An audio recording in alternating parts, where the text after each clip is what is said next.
कथा कह रही है, भगवान शंकर का चरित्र कह रहा है।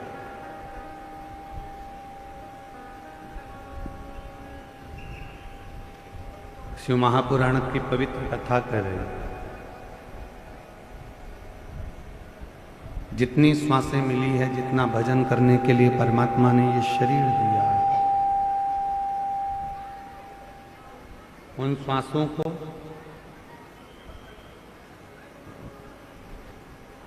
परमात्मा को देने का प्रयास करें।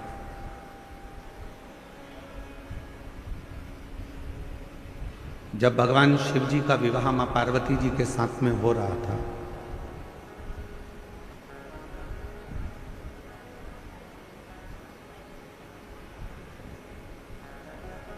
भगवान देवादित्य महादेव जो मां जगज्जननी जगदम्बा अम्बा पार्वती के साथ में विवाह कर रहे थे,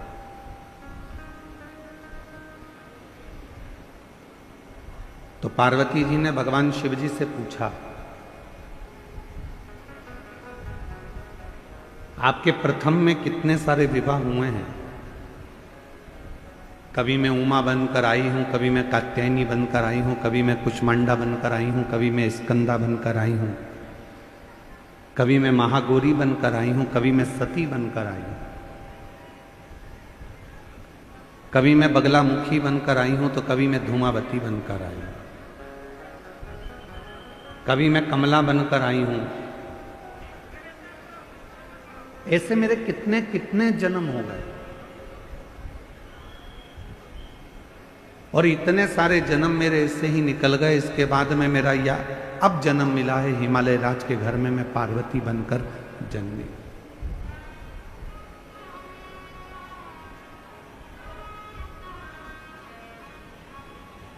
एक जन्म मुझे आज मिला है जो मैं पार्वती बनकर जन्मी। प्रभु, अब मैं ये चाहती हूं कि आगे के कोई जन्म मुझे ना मिले, और ये जन्म मेरा आखिरी हो, और ये जन्म मेरा आपके साथ में रहे। मैं ना मरूं, ना फिर जन्म लूं, ना फिर मृत्यु के काल में जाऊं, और ना फिर मेरा कभी जन्म।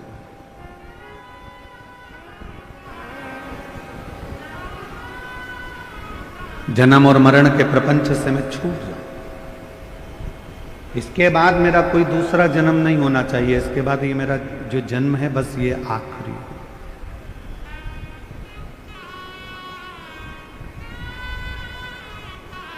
शिवजी ने कहा, पार्वती,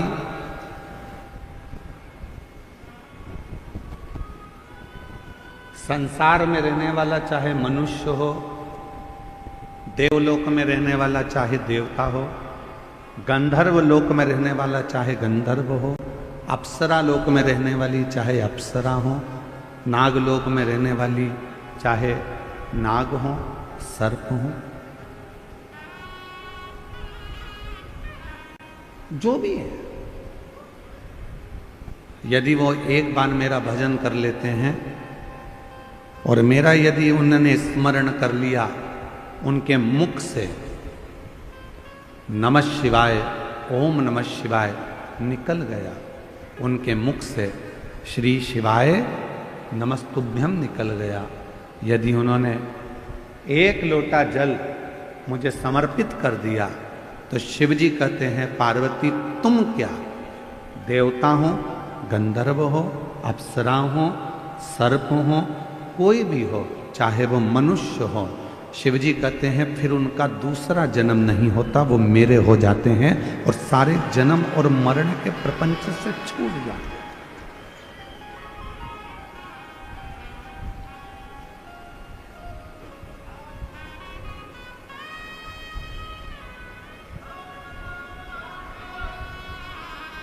जन्म और मृत्यु के प्रपंच से मनुष्य जब तक नहीं छूटता, जब तक वो शिव का भजन ना करे।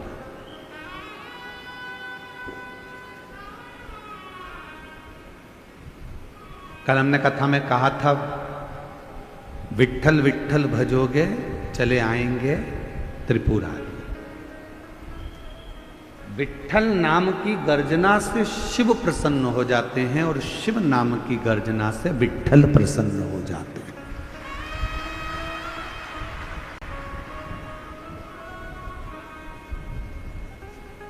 कोई राम जी को भजने वाला है, कोई कृष्ण जी को भजने वाला है, कोई दत्त को भजने वाला है, कोई भगवान को भजने वाला है, 33 कोटि देवताओं का कोई भजन करने वाला है। और अगर वो शंकर को नहीं भजता, शिव का भजन नहीं करता, शिव को नहीं मानता, तो उस पर कभी कोई देवता कृपा नहीं करता।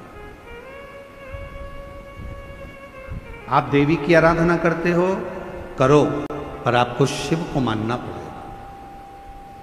आप राम जी की आराधना करते हो तो आपको शिव को मानना पड़ेगा।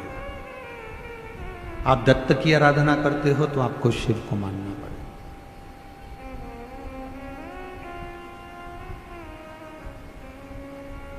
अकाल मृत्यु वो मरे जो काम करे चंडाल का, काल उसका क्या बिगाड़े जो भक्त हो महा। शिव की आराधना के बिना संसार से मुक्ति सहज नहीं।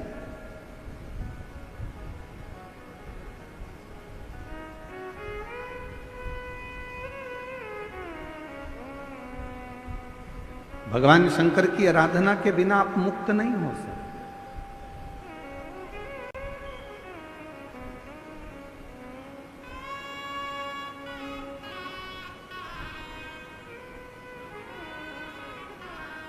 एक कथा आती है कश्यप मुनि की।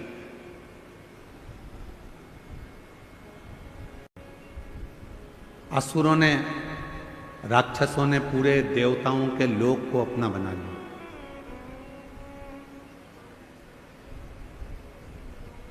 असुरों ने नागलोक को भी अपना बना लिया। गंधर्व अप्सराएं जितनी थी, असुरों ने सबको अपना बना लिया।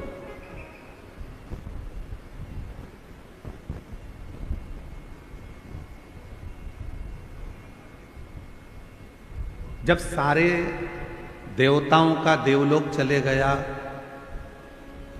इंद्र का सिंहासन चले गया, अप्सराओं का लोक चले गया, गंधर्वों का लोक चले गया, सब कुछ जब चला गया, तब असुर पाताल लोक में जाने लगे।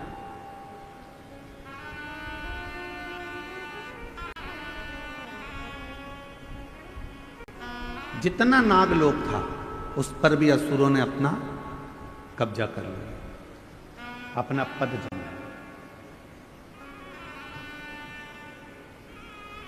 सब घबरा गए, कहां जाएं, कहां जाएं, कहां जाएं। तब शेषनाग भगवान, जो शेषनाग जी देखे आपने, भगवान विष्णु जी जिनके ऊपर शयन करते हैं, शेषनाग। शेषनाग भगवान की धर्म पत्नी। कल आपको बताया था वासुकी नाग की धर्म पत्नी सतशीर्षा। क्या नाम बताया था? जम के बोलो जरा। सतशीर्षा। जब गर्भाशय में या रजोधर्म के समय पर कोई तकलीफ होती है, तब सतशीर्षा माता का स्मरण किया जाता है। सतशीर्षा ये वासुकी नाग की धर्म पत्नी है। शिव जी के गले में जो नाग पड़ा होता है, सर्प रहता है, उनकी धर्म पत्नी का नाम है शतशीर्ष। अब दूसरा प्रसंग आया है जब असुरों ने देवताओं का भी सिंहासन छीन लिया, अप्सराओं का भी राज्य चले गया और गंधर्वों का भी चले गया। सब जगह से जब लोग अपना राज्य चले गया, तब असुर पाताल लोक में गए। और पाताल लोक में जब गए तो नागों के लोक पर भी उन्होंने कब्जा कर लिया।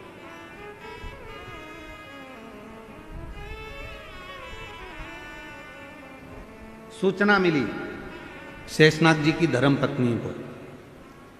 शेषनाग जी की धर्म पत्नी का नाम था नागलक्ष्मी। बोलो क्या नाम है? नागलक्ष्मी। अब कोई आपसे पूछे तो आप उत्तर दे सकते हो कि वासुकी नाग की धर्मपत्नी का नाम है सतशीर्षा और शेषनाग की धर्मपत्नी का नाम है नागलक्ष्मी।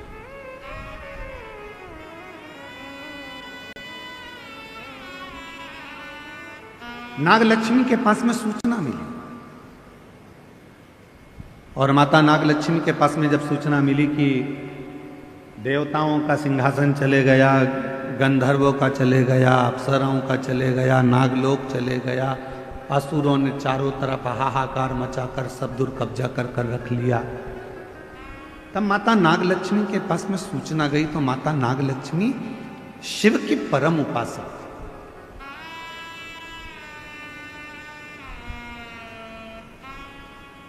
क्योंकि शेषनाग जी का विवाह भी भगवान शंकर की ही करुणा से नागलक्ष्मी के साथ हुआ था।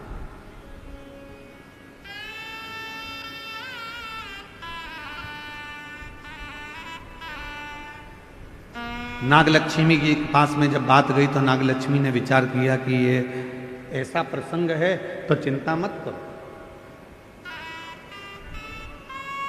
शिव जी की आराधना करो, सब शंकर की साधना करो सब। पर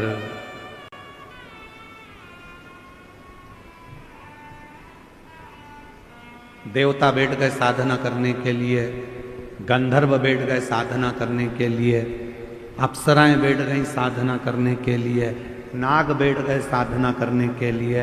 पर शिव महापुराण की कथा कहती है, मेरे भोले बाबा जितना तप से प्रसन्न नहीं होते, मेरे भोले बाबा जितना साधना से प्रसन्न नहीं होते, मेरे भोले बाबा जितना किसी नियम से प्रसन्न नहीं होते, मेरे भोले बाबा जितने किसी अनुष्ठान से प्रसन्न नहीं होते, उतने मेरे भोले बाबा एक लोटा जल से प्रसन्न हो जाते हैं, शिव नाम लेने से प्रसन्न हो जाते हैं। मन की निर्मलता से, भोले मन से, पवित्र मन से, हृदय से, कोमल मन से, जो भोले मन से शिव को पुकार लेता है, मेरे भोले बाबा उसमें प्रसन्न हो जाते हैं।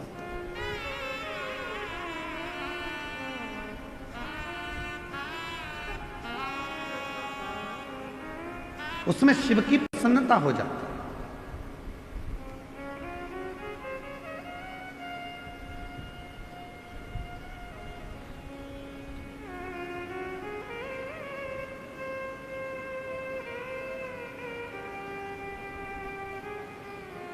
यदि कोई भगवान शंकर की कथा में डूबा हुआ है, भगवान शंकर की साधना में डूबा हुआ है, भगवान शंकर की भक्ति में डूबा हुआ है, आप उसमें अर्चन दे रहे हो तो आपको तकलीफ थोड़ी भोगना पड़ सकती है। पर यदि शिव भक्ति में अगर कोई डूबा हुआ है और उसको थोड़ा सा सहयोग दे रहे हो तो आपकी जिंदगी संवर सकती है, आपका जीवन कर्तार्थ हो सकता है। शिव महापुराण का एक नियम है, आप लोगों को पहले भी बताया कि अगर कोई कथा सुन रहा है,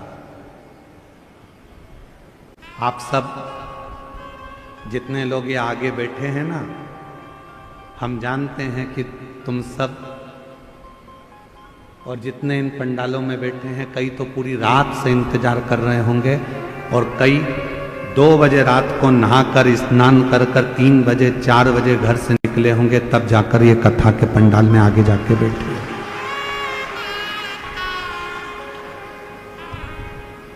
अब उसमें भी बेचारों ने जिन जिन को कथा सुनना थी वो सब जगह संभाल कर बैठ गए, और ऊपर से मालूम पड़े कि कार्यकर्ताओं में से कोई तुम्हारे सामने आकर खड़ा हो जाए तो तुमको सबसे बड़ा दुश्मन वो ही लगता है।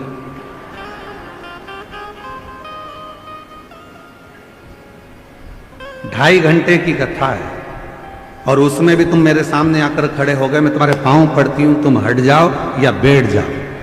तो अच्छा, अभी हमारे डॉक्टर सुजय विखे पाटिल जी कह रहे थे माइक पे, इशारे में कह रहे थे, देखो उनकी समझ देखिएगा। मैं डॉक्टर सुजय विखे पाटिल जी को इसके लिए मैं बहुत बहुत धन्यवाद दूं। उनकी समझ देखिएगा कि उन्होंने माइक पे है, बीच में बहुत लोग खड़े थे, साइड में खड़े थे, तो सबको इशारा कर कर कहा नीचे बैठ जा, नीचे बैठ जा, नीचे बैठ जा। मैं डॉक्टर सुजय विखे पाटिल जी को इसके लिए धन्यवाद दूंगा कि कार्यकर्ताओं पर आपका कमांड और कार्यकर्ताओं को मार्गदर्शन देना कि नीचे बैठ जाओ, कम से कम पीछे वालों को देखने में, पीछे वालों को सुनने में, पीछे वालों को समझने में दिक्कत नहीं।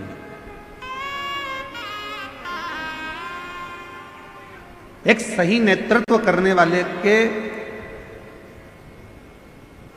जीवन में ये चीजें अगर रहती है तो वो निश्चित है शिव की कृपा से बहुत उच्च पद पर जाकर विराजमान हो। ये छोटे छोटे मार्गदर्शन, छोटे छोटे। क्यों खड़े हो? पीछे वालों को तकलीफ हो रही होगी तुम्हारे खड़े रहने से, बैठ जाओ। 2 घंटे की कथा है, खड़े रहना है तो तुम्हारी दुकान पे जाके खड़े हो जाना, थोड़ी देर बैठ जाओ। यहां तो कितना सुंदर कहा है, 3 जगह पर बैठने से कुछ ना कुछ लेकर ही जाते हो। पहला है अपने माँ बाप के पास बैठोगे, कुछ नहीं तो आशीर्वाद लेकर ही जाओगे। दूसरे नंबर पर परमात्मा के पास में या शिव की कथा में अगर कहीं बैठ गए तो कुछ ना कुछ लेकर ही जाओगे। और तीसरा, सतगुरु की शरणागति में गुरु के चरणों में जाकर बैठ गए तो कुछ नहीं तो ज्ञान या आशीर्वाद तो लेकर जाओगे ही, कुछ तो प्राप्त हो, कुछ तो मिले। और बाबा मैंने तेरे ही भरोसे, बाबा तेरे ही भरोसे, हवा विच उड़ती जावांगी, बाबा डोर भर तो छड़ना में कटकी जावांगी। भोले मैं तेरी पतंग, शंभु मैं तेरी पतंग, हवा बिच उड़ती जावांगी, बाबा डोर है तो छड़ना में कटती जावांगी। शिव कथा कर रही शेषनाग भगवान की धर्म पत्नी नाग लक्ष्मी।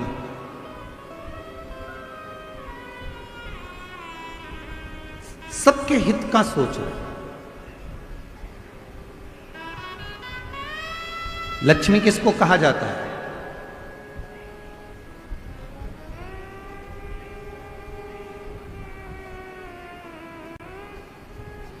जम के बोलिए, लक्ष्मी किसको कहा जाता है? भगवान विष्णु जी की धर्म पत्नी को? उत्तर दो जल्दी जल्दी। लक्ष्मी किनको कहा जाता है? भगवान नारायण जी की धर्म पत्नी को। लक्ष्मी किनको कहा जाता है? जो समुद्र मंथन में से निकली 14 रत्न में से एक रत्न को। लक्ष्मी किसको कहा जाता है? जो तुम्हारी जेब में पैसा बनकर रखी है उसको। लक्ष्मी किसको कहा जाता है? जो तुम्हारी प्रॉपर्टी है, तुम्हारी दौलत है, तुम्हारी संपदा है उसको। लक्ष्मी किसको कहा जाता है? जो तुम्हारी फैक्ट्री है, तुम्हारा धन है, तुम्हारी गाड़ी है, तुम्हारा बंगला है उसको। लक्ष्मी किसको कहते हैं? तो कहा संसार के जितने घर हैं और उस घर में जो स्त्रियां रहती हैं और जो नारी सबके भले की सोचे, वही घर की लक्ष्मी है।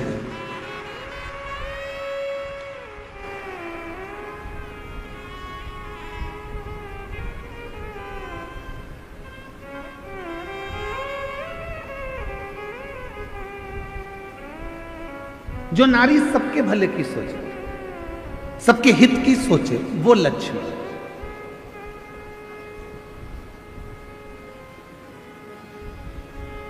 हम कल का प्रसंग सुनाते हैं आपको। कल हमारा नियम रहता है कि 5 दिन की कथा में 2 दिन हम सबसे मिलते हैं। तो शाम के समय हम पाटिल जी के पुराने वाले घर पर जहां हम रुके हुए हैं, उस भवन में हम रुके हुए हैं। तो वहीं नीचे सुजय भैया बोले कि सबसे मिलना है। गुरुजी 7 से 7:30 का समय दिया। अब मिलने वाले लाइन से आते रहे, पर हमारे माननीय विखे पाटिल जी की धर्मपत्नी श्रीमती शालिनी ताई, वो उधर से गांव की जो महिलाएं होती हैं उनको जाओ जाओ प्रणाम कर लो। फिर उधर से कोई भाई थे, उनकी आंखें नहीं थी तो उनको लेके आ गई, जाओ प्रणाम कर लो। फिर उधर से कोई काम करने वाला भाई था, उसको लेके आ गए, उनको प्रणाम करवाए। तो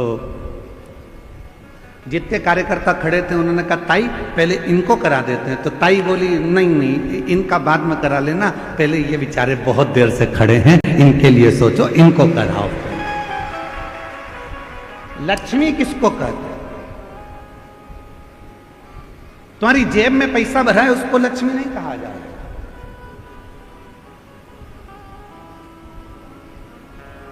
लक्ष्मी का सबसे बड़ा उद्देश्य घर में जितनी नारियां हो, जिसके घर में जो स्त्री हो, और वो स्त्री यदि वो नारी सबके हित का सोचे तो समझ लेना वो घर की लक्ष्मी है, जो सबके लिए सोचे, सबके लिए।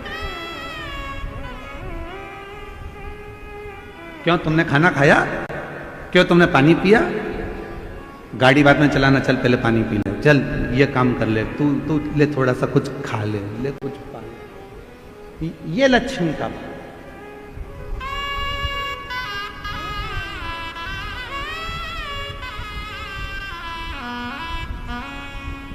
मैं शालिनी ताई जी आपको बहुत बहुत साधुवाद देता हूं। भोजन बनाने के लिए आपने सेवक रखे थे, भोजन बना रहे थे ब्राह्मण, उसके बाद भी शालिनी ताई घर से खीर बनाकर लाती थी, कभी पूरन पोली बनाकर लाती थी, कभी कोई मिर्ची का ठेसा बनाकर लाती थी कि गुरु जी को ये जरूर देना हो, गुरु जी को ये जरूर। इसको कहते हैं मातृत्व भाव में लक्ष्मी का। और मुझे उम्मीद है जितनी मेरी जीजियां कथा सुन रही हैं और जितने मेरे जीजा कथा सुन रहे हैं और जितने संपूर्ण देश विदेश में बैठकर सनातनी शिशु महापुराण की कथा को सुन रहे हैं, तुम्हारे भी घर में एक नारी ऐसी जरूर होगी जो सबके लिए सोचती होगी, वो घर की लक्ष्मी है, वो घर की।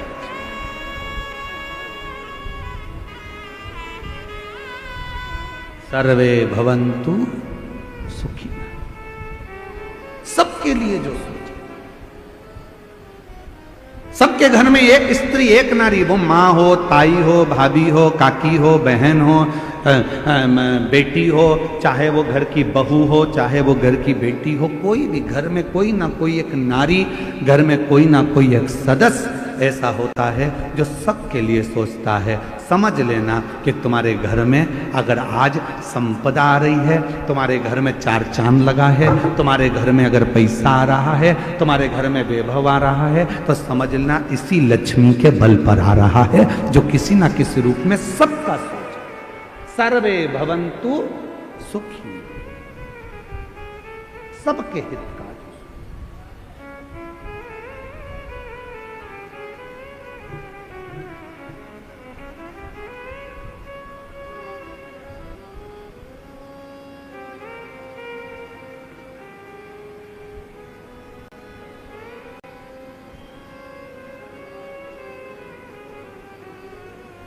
शिव की अविरल भक्ति में, भगवान शंकर के भजन में, शंकर के स्मरण में जो डूब गया।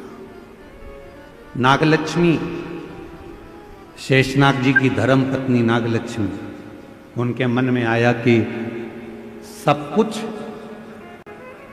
असुरों ने आक्रमण कर ले लिया, घबराना नहीं।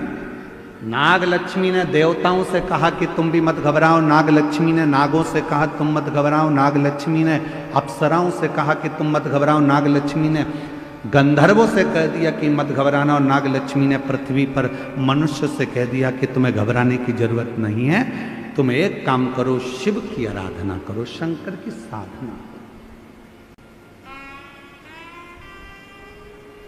जो कोई नहीं दे सकता वो शिव दे सकता, जो कोई नहीं कर सकता वो शिव कर सकता है। तुम्हारी जिंदगी का कितना भी कोई अड़चन वाला काम है, कितना भी अड़चन डला हुआ काम है, कितनी भी अड़चन आ रही हो उसमें, कितनी भी अड़चन,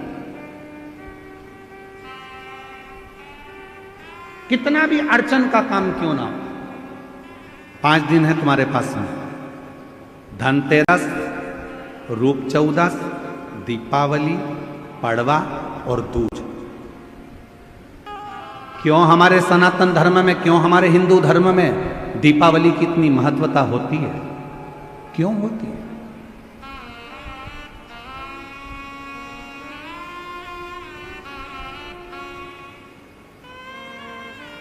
सारी सिद्धियां इन 5 दिन में व्यक्ति अगर कर लेता है तो उसके जीवन में बहुत कुछ फल प्राप्त हो जाता है। हम बहुत घंटों तक बैठकर साधना नहीं कर सकते, हम बहुत देर तक बैठकर तप नहीं कर सकते, हम बहुत लंबा यज्ञ नहीं कर सकते, हम बहुत लंबा अनुष्ठान नहीं कर सकते, पर यदि हमारे जीवन को हमें सफल बनाना है, हमारे जीवन को यदि हमें मंजिल तक पहुंचाना है, अड़चनों से बाहर निकलना है, तो ये 5 दिन जो दीपावली के कार्तिक महीने के मिले हैं, ये 5 दिन जो नाग लक्ष्मी ने सारे देवताओं से, सारे गंधर्वों से, सारी अप्सराओं से, सारे नागों से, सारे मनुष्यों से नाग लक्ष्मी ने जो करवाया वो तुम्हें करना। क्या करा था नाग लक्ष्मी ने? देख लिया था कि सारी सत्ता चली गई, वैभव चले गया, धन चले गया। जब बहुत अड़चन आकर खड़ी हो गई, असुरों ने आक्रमण कर कर सब कुछ ले लिया, कहीं राह नहीं मिल रही थी, तो नाग लक्ष्मी ने कहा कि तप करने में बहुत समय हो जाएगा, साधना करने में बहुत समय हो जाएगा, यज्ञ करने में बहुत समय हो जाएगा, तो एक काम करो, शिव को अति प्रिय है बेलपत्र, एक बेलपत्र ले जाओ, शिव जी के शिवालय पर चढ़ाना प्रारंभ करो। शिवालय कहाँ ढूंढे? तो नागों ने नागलोक में जो नागेश्वर थे उन पर चढ़ाए, बैकुंठ में जो बैकुंठेश्वर थे देवताओं ने वहां चढ़ाए, ब्रह्मलोक में जो ब्रह्मेश्वर थे ब्रह्मेश्वर पर चढ़ाए,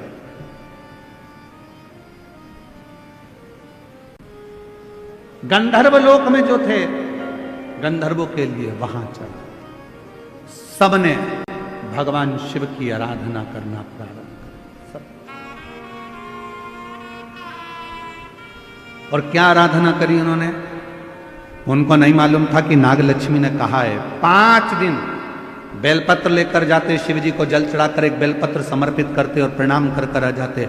ये 5 दिन आप बड़ा यज्ञ नहीं कर सकते, साधना नहीं कर सकते, तप नहीं कर सकते, आराधना नहीं कर सकते, तो अपने घर के अंदर पूरे घर में भ्रमण कर कर एक बेलपत्री को बीच वाली पत्ती से पकड़कर पूरे घर का भ्रमण कर कर अपने मन की कामना कर कर बाबा देवाधिदेव महादेव को ये 5 दिन रोज एक बेलपत्र चढ़ाना प्रारंभ करो।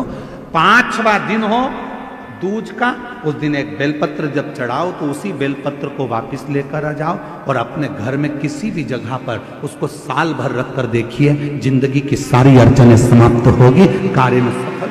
यह नाग लक्ष्मी के पूजन का दिन।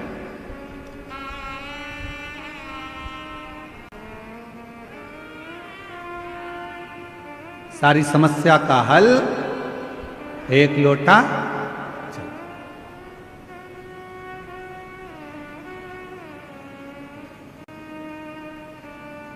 महाराज।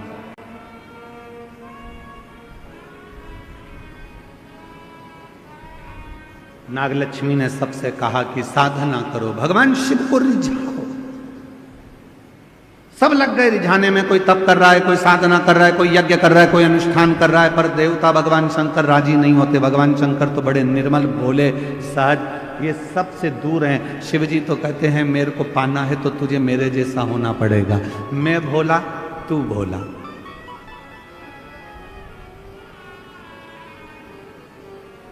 सबसे दूर हो जाओ,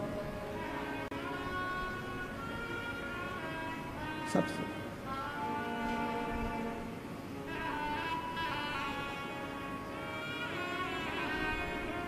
उससे संबंध।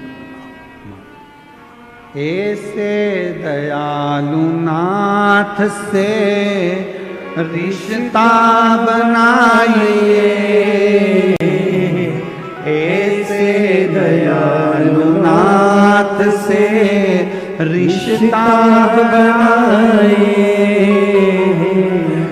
मिलता रहेगा आपको जो कुछ भी चाहिए, मिलता रहेगा आपको जो कुछ भी चाहिए। ऐसा करिश्मा होगा जो हुआ कभी नहीं,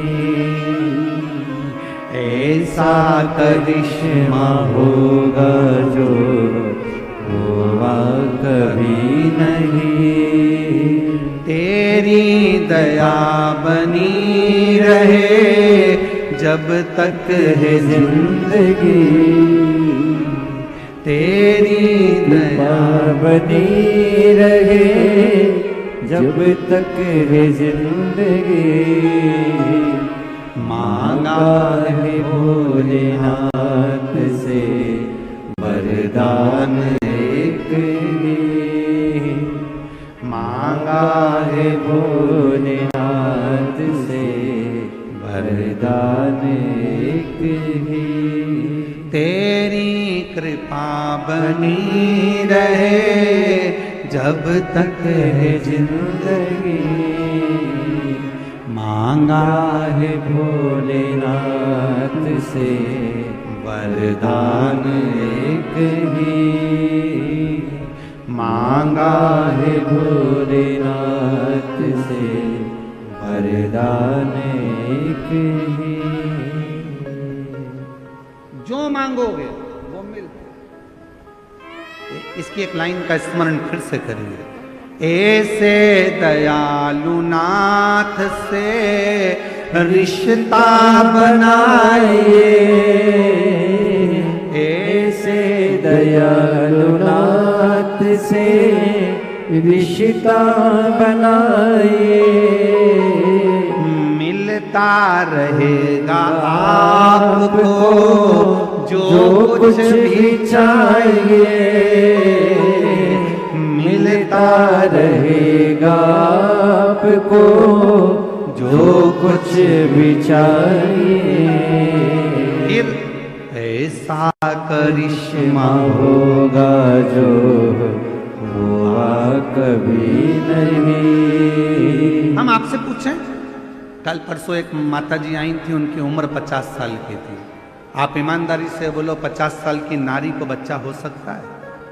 विचार करिएगा जरा, बोलो बोलो, जम के बोलो जरा, हो सकता है? और 50 साल की वो माँ कह रही है मेरी उम्र 50 साल हो गई और मुझे बाबा।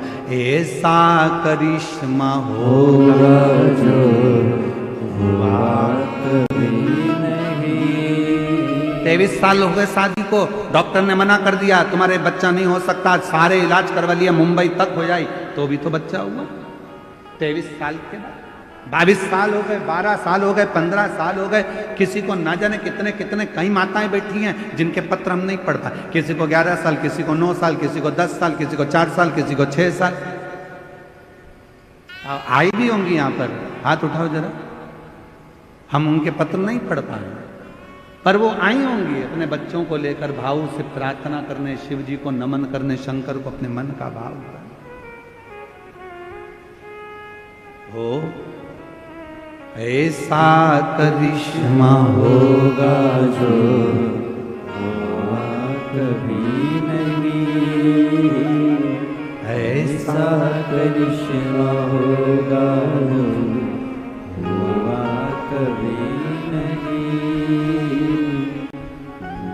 गाहे भोलेनाथ से वरदान एक ही। मांगा है भोलेनाथ से वरदान एक ही। मांगा है भोलेनाथ से वरदान एक ही। तेरी दया बनी रहे जब तक है जिंदगी। तेरी दया बनी रहे जब तक है जिंदगी। आप शिव जी से कहो, दिल से प्रार्थना करो। नागलक्ष्मी ने तुरंत कहा, नागलक्ष्मी बोली कि याद रखो। नागलक्ष्मी ने कहा कि बस इतना स्मरण रखो। लोग कहते हैं शंकर जी को मनाना बहुत कठिन है, लोग कहते हैं शिव जी को रिझाना बहुत कठिन है, लोग कहते हैं शंकर का भजन करना कठिन है, लोग कहते हैं शिव जी का स्तमन करना कठिन है। मैं सभी मेरी बहनों से, मेरी जीजियों से, मेरे जीजाओं से, मेरी बेटियों से, बेटाओं से, मेरी बुजुर्ग माता पिताओं से पूछूं,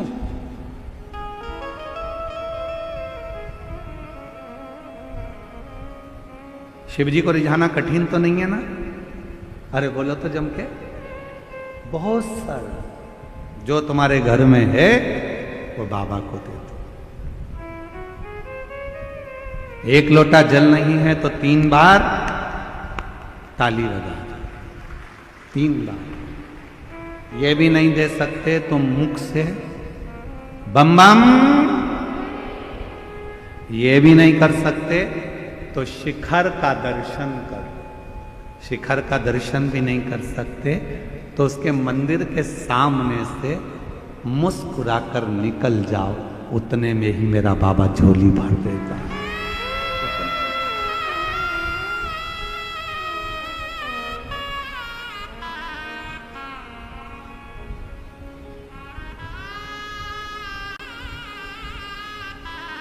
एकत्र अच्छा है, देखिए।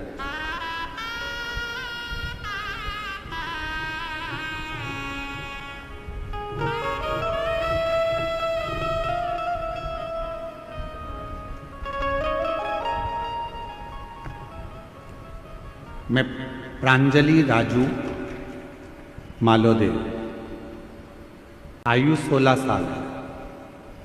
कहीं बैठे हों तो हाथ हिला सकते।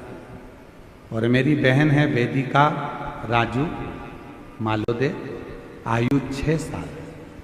हम शिरडी से आए। कहीं बैठे हों तो हाथ हिला सकते हैं। शिरडी से आप ही हैं? हाँ, आ जाइए, आ जाओ।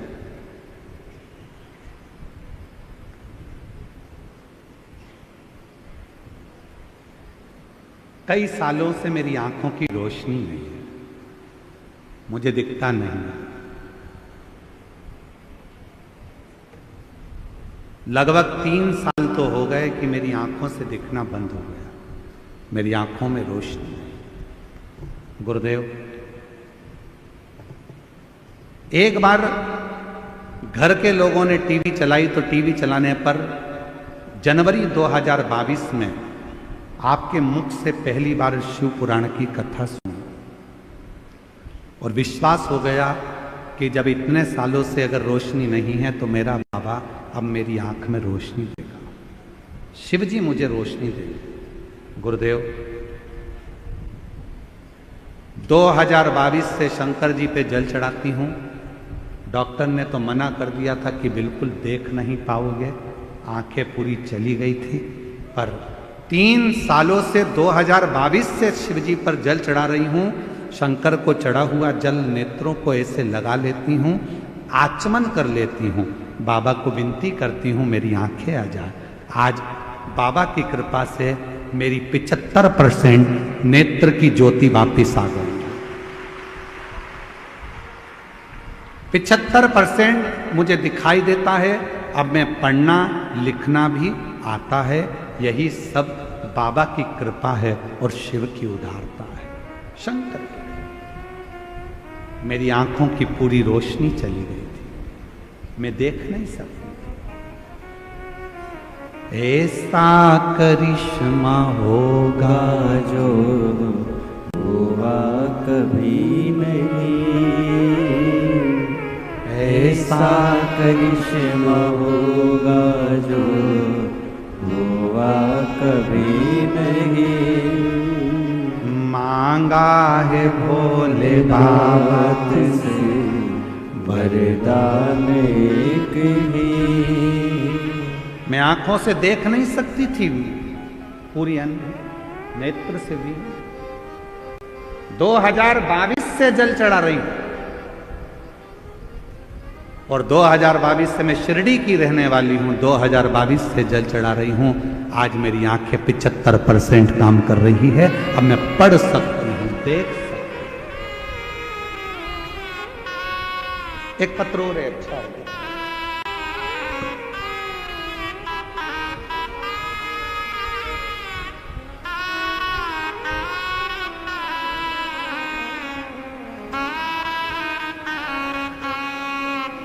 मेरा नाम स्वाति तुकाराम चौधरी, मोबाइल नंबर ये है।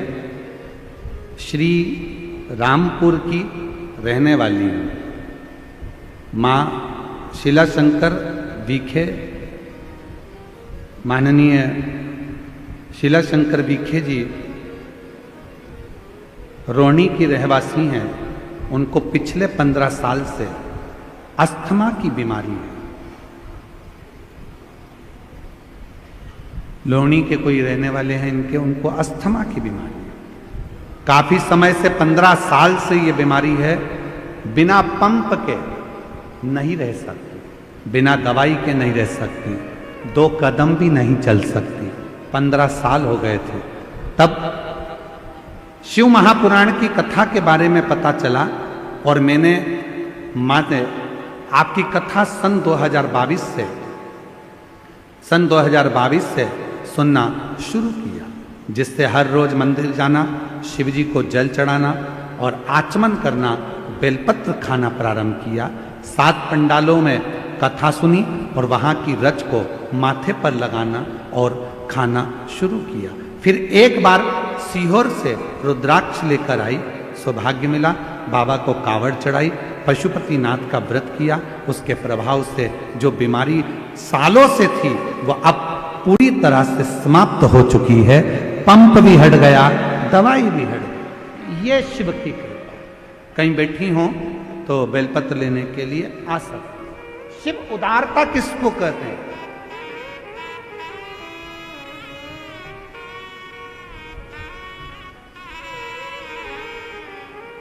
संबंध जोड़ो शिव से।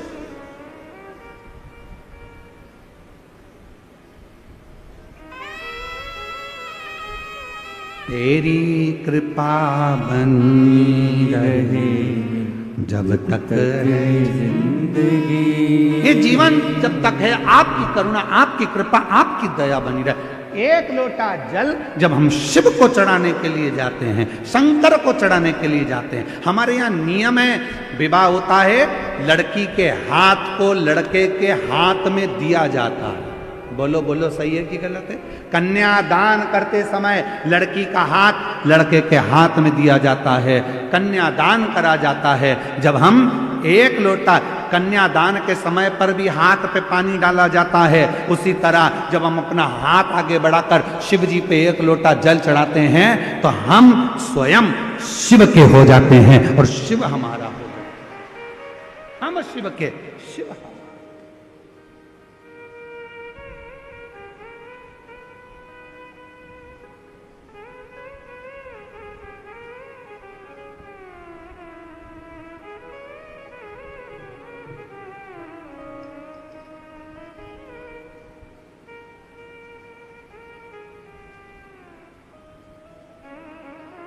आप शिव के हो, शिव आप के।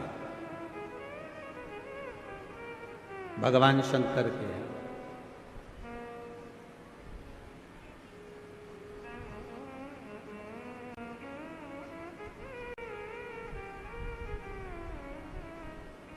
कितनी परीक्षा लेता है भगवान? कथा चालू होने के पहले 2-4 दिन पहले पानी पानी पानी पानी, और कल भी जल वृष्टि खूब। कल भी जल वृष्टि। शिव उदार था।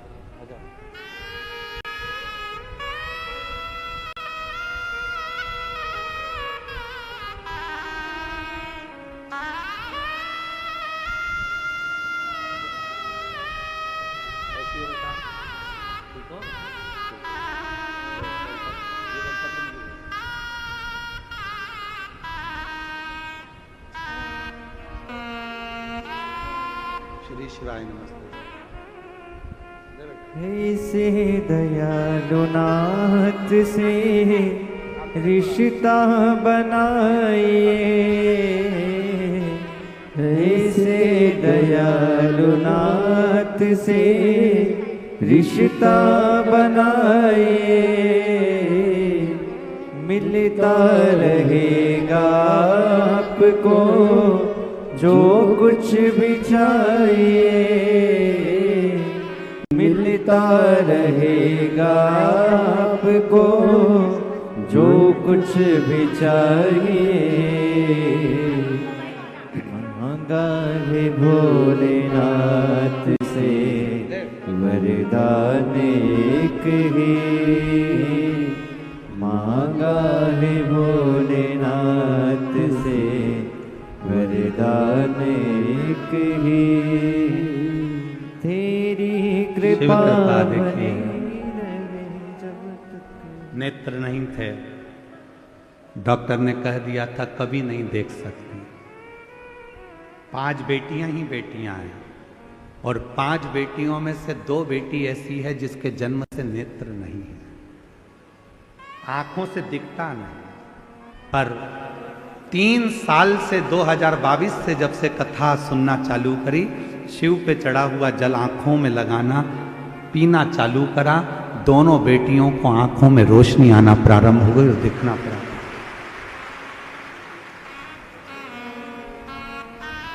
शिव शंकर अब वो कह रही हैं कि डॉक्टरों को हमने बॉम्बे दिखाया, सबदुर दिखाया, सबने मना कर दिया था ये कभी नहीं देखेंगी। दोनों बेटियों को दिखाया और अब दोनों बेटियों की आंख की रोशनी 75% आ चुकी है। बाबा की कृपा से देखना प्रारंभ कर। शिव इसमें आपका विश्वास शिव के प्रति, शंकर ऐसा करिश्मा होगा जो हुआ कभी नहीं। हम उस पे आश्रित तो, हम भगवान पर आश्रित नहीं हो पाते।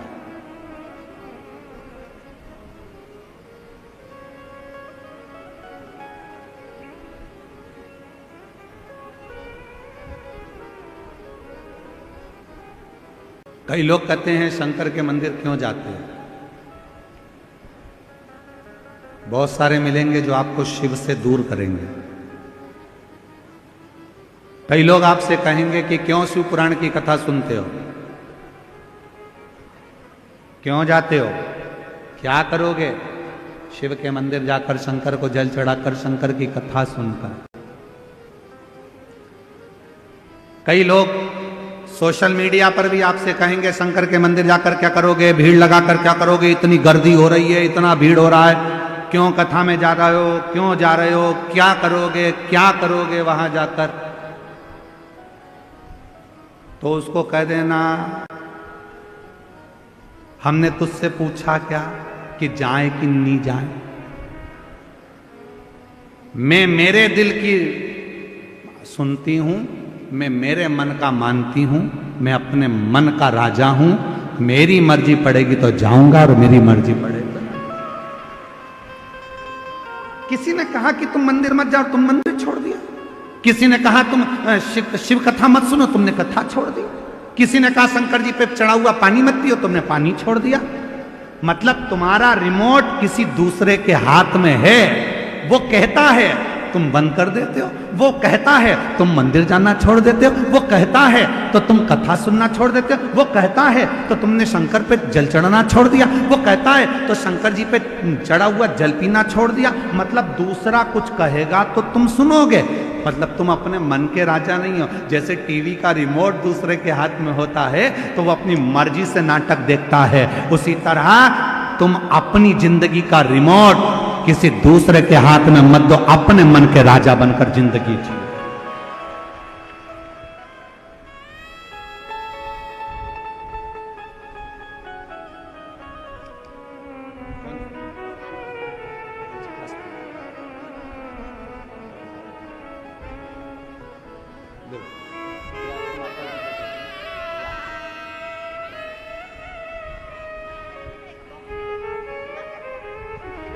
मेरा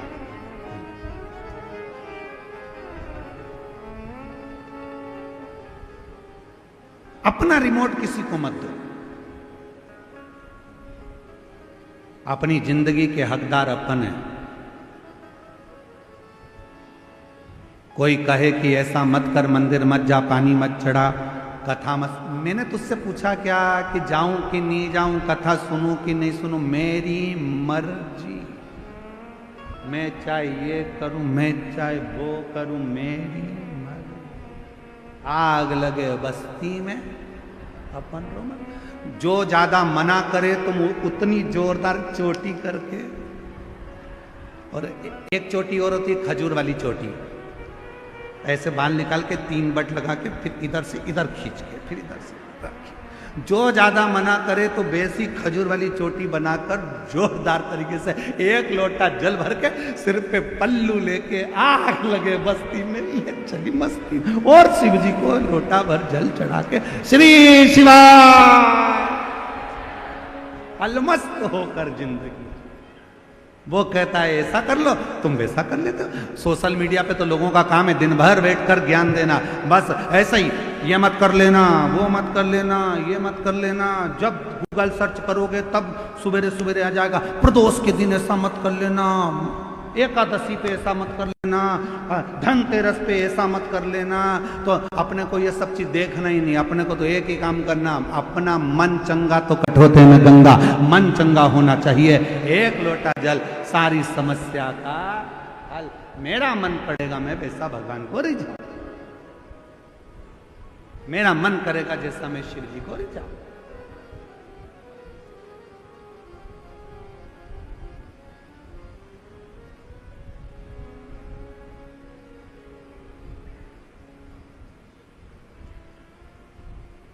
मेरा मन पड़े तो मैं शिव का भजन करूं, मेरा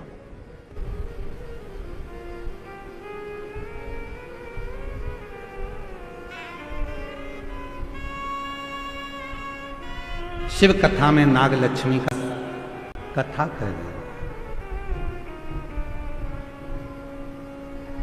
नाग लक्ष्मी की कथा को अपनी जिंदगी में उतारना, शेषनाग भगवान की धर्म पत्नी नाग लक्ष्मी ने देवताओं से, गंधर्वों से, अप्सराओं से, सर्पों से, सबसे कहा,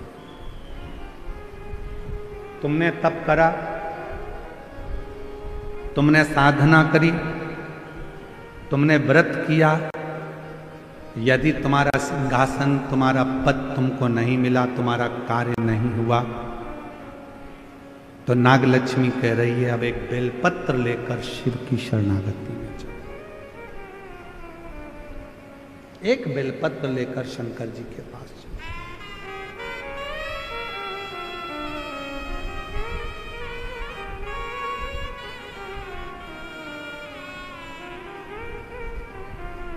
और मेरे बाबा दया करना, मैं तेरे भरोसे हूँ। मेरे बाबा दया करना, मैं तेरे भरोसे हूँ। ना घर के भरोसे हूँ, ना परिवार के भरोसे हूँ, ना घर के भरोसे हूँ, ना परिवार के भरोसे हूँ। मेरे बाबा दया करना, मैं तेरे भरोसे हूँ। भोले बाबा दया करना, मैं तेरे भरोसे।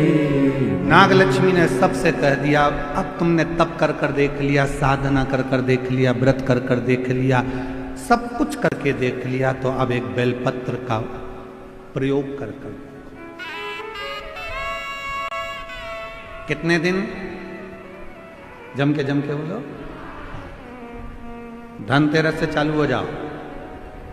बेलपत्र लिया, पूरे घर में भ्रमण कर, शिव जी को समर्पित कर, 1 लोटा जल।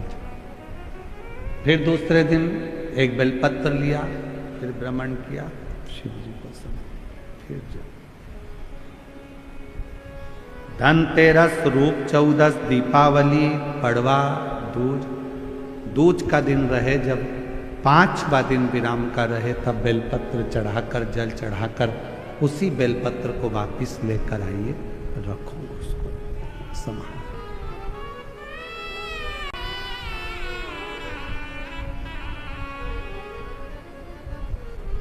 शिव की प्रियता,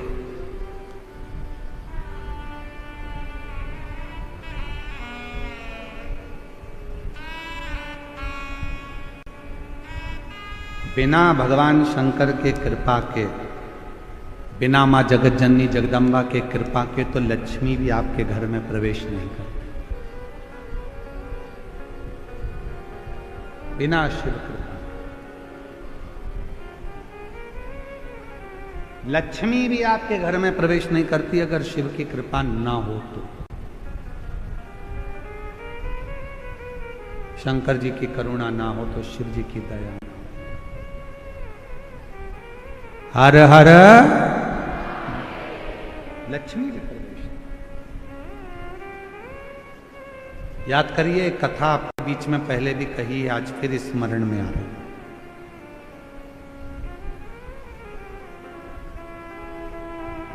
दीपावली पे लक्ष्मी जी की पूजन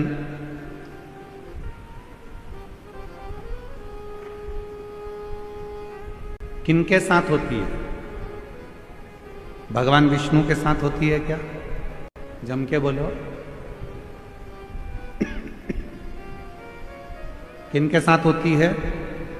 अगर लक्ष्मी जी का फोटो देखोगे तो उस फोटो में एक साइड में सरस्वती मैया और दूसरी साइड में भगवान श्री गणपति जी, गणेश।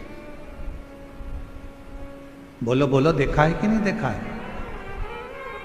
जम के तो बोलो, देखा है सबने? एक साइड में माता सरस्वती जी हैं, दूसरी ओर गणपति।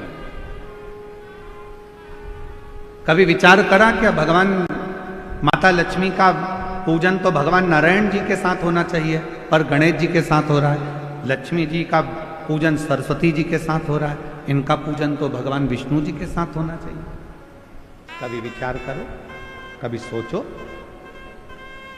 शिव महापुराण की कथा कहती है, एक बार भगवान विष्णु ने जब लक्ष्मी जी अपना गुणगान कर रही थी भगवान विष्णु के सामने, भगवान नारायण के सामने जब लक्ष्मी जी अपना गुणगान कर रही थी,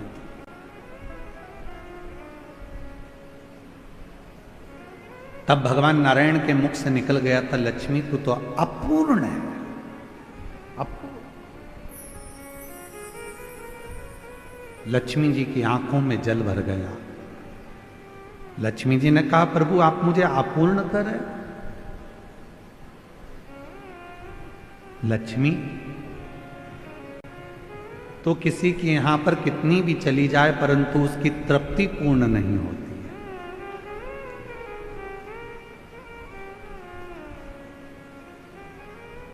कोई मकान बनाता है तो 1 कमरा बनाएगा, 2 कमरा बनाएगा, 3 कमरा बनाएगा, 4 कमरा बनाएगा। पहले छोटे से मकान से फिर बड़े मकान में आया और बड़ा मकान भी छोटा पड़ने लगा। अब सोचता है 2 कमरे और होते तो अच्छा, और ये व्यवस्था होती तो अच्छा। तो पूर्ण नहीं है, तो अब लक्ष्मी जी की आंख में जल भर गया। आप मुझे अपूर्ण कर रहे हो? हां लक्ष्मी, क्योंकि पूर्ण तब होती हो, एक नारी, एक स्त्री तब पूर्ण मानी गई है जब उसकी गोद में संतान, उसकी गोदी में औलाद पूर्ण। लक्ष्मी जी को कहा कि मैं अपूर्ण, हाँ। आंखों में जल भर गया लक्ष्मी जी के, तो लक्ष्मी जी सरस्वती जी के पास में गई। इसीलिए दीपावली पर माता सरस्वती की पूजन भी लक्ष्मी के साथ होती है। माता सरस्वती जी ने पूछा, लक्ष्मी क्यों रो रही हो? क्या हो गया जो इतना रो रही हो? आंख में आंसू भरा है तुम्हारा, जल बह रहा है तुम्हारी आंखों से, हुआ क्या है? क्या हुआ तुमको? काहे के लिए रो रही हो? लक्ष्मी जी ने कहा, आज मेरे पति ने मुझे अपूर्ण कहा। अपूर्ण? हाँ। क्यों टेंशन करती हो? चलो मैं आपको पार्वती जी के पास लेकर चलती हूं। सरस्वती मैया लक्ष्मी जी को पार्वती जी के पास ले गई और मां जगत जननी जगदम्बा के पास जाकर जैसे ही सरस्वती ने देखा, पार्वती जी ने पूछा, तो लक्ष्मी जी का चेहरा उतरा हुआ है, क्या बात है? आज मेरी बेस्ट फ्रेंड इतनी नर्वस दिख रही है, बात क्या? चेहरा उतरा हुआ है, क्या हुआ? सरस्वती जी ने कहा, आज भगवान विष्णु ने लक्ष्मी को अपूर्ण कह दिया। पूर्ण, इतनी सी बात। पार्वती जी ने कहा, बस इतनी सी बात की अपूर्ण कह दिया, अभी मैं इसको पूर्ण कर देती हूं। माता पार्वती जी ने गणेश जी को बुलाया, बेटा गणेश, ओ गणपति इधर आओ, विनायक इधर आओ। गणेश जी दौड़ते हुए आए। मां बोलो क्या बात है? मां ने अपने बेटे गणेश जी को लिया और लक्ष्मी जी की गोद में बिठा दिया। आज से तू पूर्ण हो गई, आज से तू पूर्ण। लक्ष्मी जी की गोद में जैसे गणेश जी को बिठाया, लक्ष्मी जी की आंख में जल भर गया। पार्वती, तुमने अपना पुत्र मुझे दे दिया? गणेश? पार्वती जी ने कहा, सुन लक्ष्मी, मृत्यु लोक में, संसार में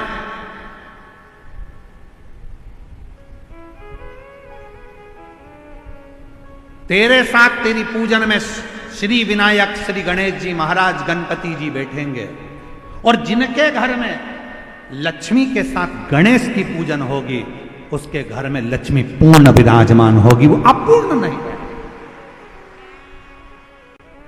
अपूर्ण नहीं है।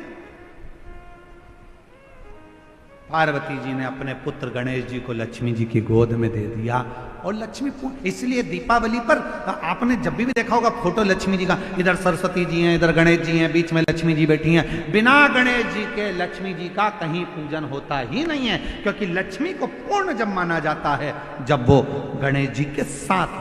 आपके घर में चांदी की मूर्ति होगी तो भगवान गणेश लक्ष्मी की होगी, पीतल की मूर्ति होगी गणेश लक्ष्मी की होगी, आपके घर में कोई फोटो होगा गणेश लक्ष्मी सरस्वती का होगा। सरस्वती जी ने पार्वती जी से कहा था, इसलिए माता सरस्वती की भी पूजन होती है। गणेश जी गोदी में आए इसलिए लक्ष्मी जी के साथ गणेश जी की पूजन होती है।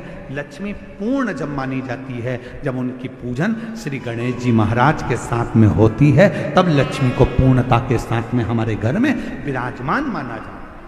कई लोग आपसे पूछते होंगे, बच्चे भी पूछते हैं, क्यों मम्मी भगवान विष्णु के साथ लक्ष्मी की पूजन ना होकर गणेश जी के साथ हो रही है? तो बच्चों को बताना पड़ेगा कि गणेश जी के साथ लक्ष्मी की पूजन इसलिए होती है दीपावली पर, क्योंकि वो पूर्ण हो जाती है। लक्ष्मी हमारे यहां से कभी जाती नहीं है, स्थिर हो जाती है, स्थिर।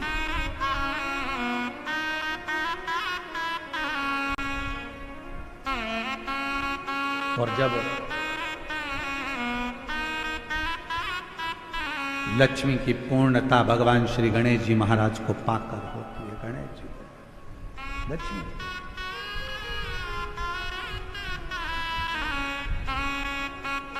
भगवान श्री शेषनाग जी की धर्म पत्नी नाग लक्ष्मी ने सभी देवताओं से कहा कि शिव को बेलपत्र समर्पित करो, शिव को। और तेरी कृपा का क्या है भरोसा, कब किस पर हो जाए, जरा से हम पर कर दो, जरा से हम पर कर दो। जिस पर भी हो गई तेरी कृपा करुणा, वो भव पार हुआ, भव पार हुआ। पापी हो चाहे जितना, उसका भी बाबा उद्धार हुआ, उद्धार मिल गणिका जैसे तेरे मन को भाई जरा सी हम पर कर दो, जरा सी हम पर कर दो। तेरी कृपा का क्या क्या है है भरोसा, कब किस पर हो जाए, जरा सी हम पर कर दो, जरा सी हम पर कर दो। तो गणेश जी के साथ लक्ष्मी जी का पूजन है, सरस्वती जी के साथ लक्ष्मी जी का पूजन है।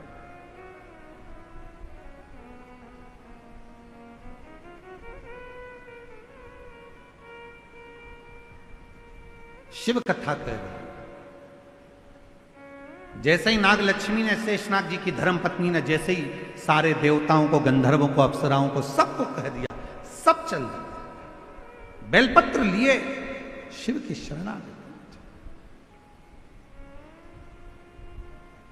अब देखो, इतने सारे शिवलिंग का वर्णन हम इस व्यासपीठ से नहीं कर सकते। भगवान ऋषियों ने, ब्रह्मा बृहस्पति जी ने पुखराज का शिवलिंग बनाया, किसी ने पारत का शिवलिंग बनाया, किसी ने स्फटिक का शिवलिंग बनाया, शनि महाराज ने नीलम का शिवलिंग बनाया, चंद्रदेव ने मोती का शिवलिंग बनाया, किसी ने दही का शिवलिंग बनाया, किसी ने मक्खन का शिवलिंग बनाया, किसी ने अन्य पाषाण का, किसी ने लकड़ी का, किसी ने पत्थर का, सबने शिवलिंग, और सबने शिवलिंग बनाकर एक एक बेलपत्र शंकर को चढ़ाना प्रारंभ किया। 5 दिन तक बेलपत्र शिव को समर्पित करी।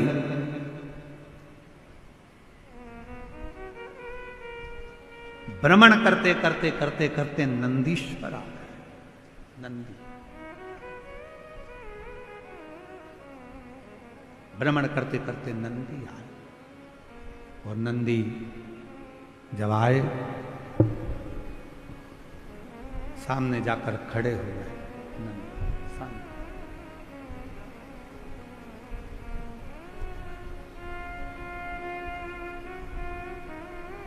नागलक्ष्मी ने नंदी को देखा तो पूछा कि नंदी, शिवजी को बुलाया था और तुम आए हो? शिव महापुराण की कथा कहती है कि मेरा शंकर भगवान जब भी किसी का कल्याण करने के लिए जाता है तो अपना रूप रखकर नहीं जाता, वो पहले नंदी को भेजता है, और नंदी जाकर जीव का कल्याण करने की बात शिव से कहते हैं, फिर शिव डमरू का नाद कर कर उसका कल्याण कर दे। शिव करुणा कर, जैसे अभी पहले कथा में एक वर्णन किया था, शिव जी की कथा का एक सुंदर वर्णन करते कहा था कि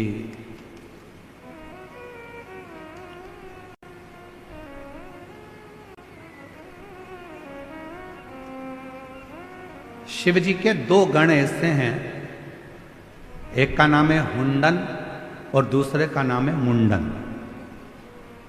जम के बोलो कौन कौन से गण हैं? हुंडन और दूसरा मुंडन। शिव जी के ये 2 गण ऐसे हैं, पृथ्वी पर मृत्युलोक में, संसार सागर में, भूमि पर, किसी भी गांव में, किसी भी खेड़े में, किसी भी नगर में, किसी भी कॉलोनी में, किसी भी सोसाइटी में शंकर भगवान के शिवलिंग की प्राण प्रतिष्ठा होती है तो सबसे पहले शंकर भगवान के ये 2 गण जाते हैं, हुंडन और मुंडन। ये देखने के लिए जाते हैं कि प्रतिष्ठा वहां हो गई, और प्रतिष्ठा होने के बाद ये हुंडन मुंडन नंदी से जाकर कहते हैं, नंदीश्वर शिव जी से जाकर कहना, बाबा भोलेनाथ जी से जाकर कहना कि इस कॉलोनी में, इस पृथ्वी पर, इस जगह पर भगवान शंकर की प्राण प्रतिष्ठा हुई है। जिस दिन प्राण प्रतिष्ठा होती है उसी दिन शाम का समय, प्रदोष काल का समय, संध्या का समय, शंकर जी नंदी पर बैठकर उस शिवलिंग में जाकर स्थापित हो जाते हैं। ये प्रत्येक शिवलिंग की कथा।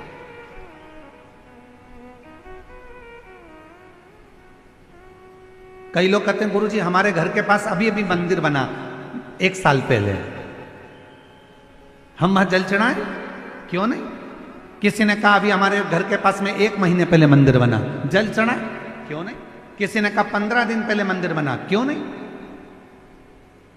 पूरे पृथ्वी पर अगर कहीं पर भी शंकर के मंदिर का निर्माण होता है या शंकर भगवान की शिवलिंग की प्राण प्रतिष्ठा होती है, शिवलिंग अगर कहीं रखा जाता है तो शंकर भगवान हुंडन मुंडन 2 गणों के कहने पर नंदी के साथ बैठकर जाते हैं और उस शिवलिंग में प्रदोष काल में शंकर जी स्थायी रूप से उसके अंदर विराजमान हो जाते हैं। उस पे जल चढ़ाओगे उसका फल मिलना प्रारंभ होगा। कई लोग हमसे प्रश्न करते हैं क्यों गुरुजी आप इतने उपाय बताते हो, क्या ये सारे उपाय हम घर के शिवलिंग में कर सकते हैं क्या? घर के शिवलिंग के अंदर कर सकते हैं क्या?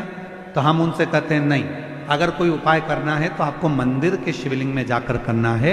क्यों? क्योंकि मंदिर का शिवलिंग के अंदर भगवान शंकर जिस दिन प्राण प्रतिष्ठा होती है उसी दिन प्रदोष काल में शंकर जी उसके अंदर आकर विराजमान हो जाते हैं। हुंडन मुंडन के कहने पर शिव वहां विराजमान।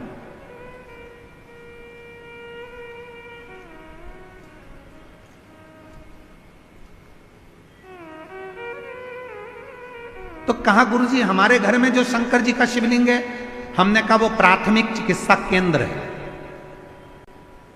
और मंदिर में जो शिवलिंग है हमने कहा तुम्हारे गांव का अस्पताल है, और अगर 12 ज्योतिर्लिंग चले जाओ तो हमने कहा फिर वो बड़े सिटी मुंबई पुणे का हॉस्पिटल है ना, बड़ा सारा इलाज एक ही जगह, तो फिर वो छोटा बड़ा फिर बड़ा।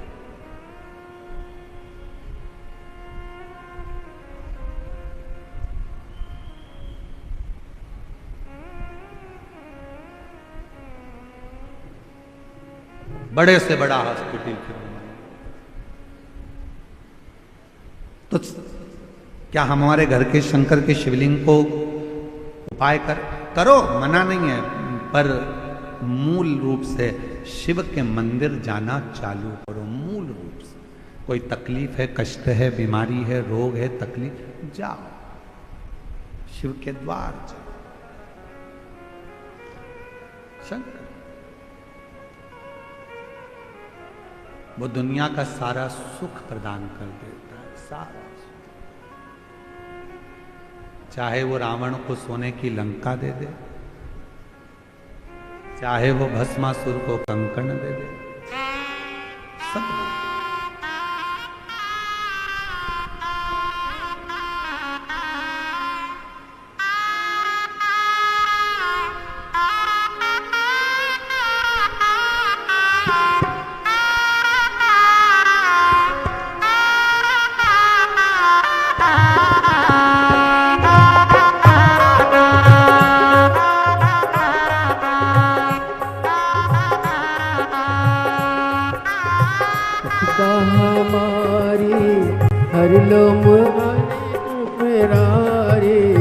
विपदा हमारी हर लो त्रिपुरारी भोले बाबा। विपदा हमारी हर लो त्रिपुरारी भोले बाबा। विपदा हमारी हर लो त्रिपुरारी भोले बाबा। मत वाले रखवाले, मत वाले रखवाले, बमा बम भोले शंकर। गले में नाग भयंकर, बमा बम भोले शंकर। गले में नाग भयंकर। विपदा हमारी हर लो त्रिपुरारी भोले बाबा। विपदा हमारी हर लो त्रिपुरारी भोले बाबा। मत वाले रखवाले, मत वाले रखवाले, बमा बम भोले शंकर। गले में नाग भयंकर, बमा बम भोले शंकर। गले में नाग भयंकर।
मस्तक पे भोले तूने चंदा सजाया, मस्तक पे भोले तूने चंदा सजाया, मस्तक पे भोले तूने चंदा सजाया, मस्तक पे भोले तूने चंदा सजाया, कानों में भोले तूने कुंडल सजाया, कानों में भोले तूने कुंडल सजाया, शीश गंगा की धारी लिए भोले बाबा, शीश गंगा की धारा लिए भोले बाबा, मत वाले रखे वाले, मत वाले रखे वाले, बमा बम भोले शंकर, गले में नाग भयंकर, बमा बम भोले शंकर, गले में नाग भयंकर, बमा बम भोले शंकर,